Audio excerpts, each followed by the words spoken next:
Magandang araw po sa lahat, may bagong update po tayo kay Carla. Bago ang lahat, kung hindi ka pa nakapag-subscribe sa channel ko, paki-subscribe po sa aking YouTube channel at i-click ang bell button para sa panibagong update.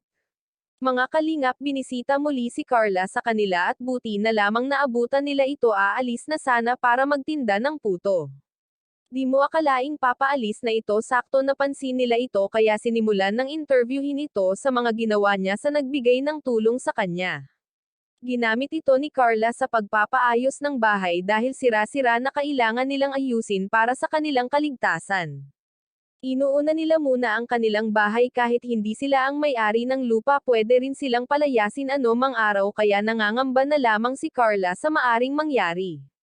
Apat na magkakapatid sila at si Carla ang panganay na tumutulong sa pagtaguyod ng kanilang pamilya at naging obligasyon rin niya na alagaan ito bilang isang ate sa kanilang bahay, kaya sa pagtitinda niya ng puto nakakatulong si Carla para sa pambaon at panggastos sa paaralan.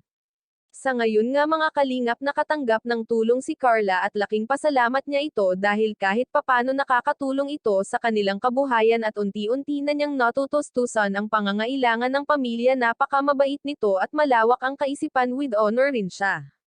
Sa ngayon mga kalingap, nakakapag-aral naman ng maayos, pero sadyang kapos talaga sila at pinaghihirapan ni Carla ito para sa kanyang sarili.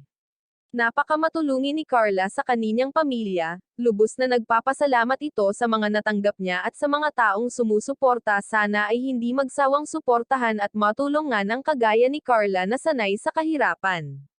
Sino ba naman ang hindi mangangarap ng sariling bahay? Isa na rin siya sa nangangarap na magkaroon ng sariling bahay para may maayos sila na matitirhan na walang iisipin na mag-alala. Maraming salamat po, pakisuportahan po Val Santos Matubang at Kalingap Rab channel at sa aking YouTube channel. Please like, share, subscribe and comment ng inyong mga opinion. Thank you and God bless.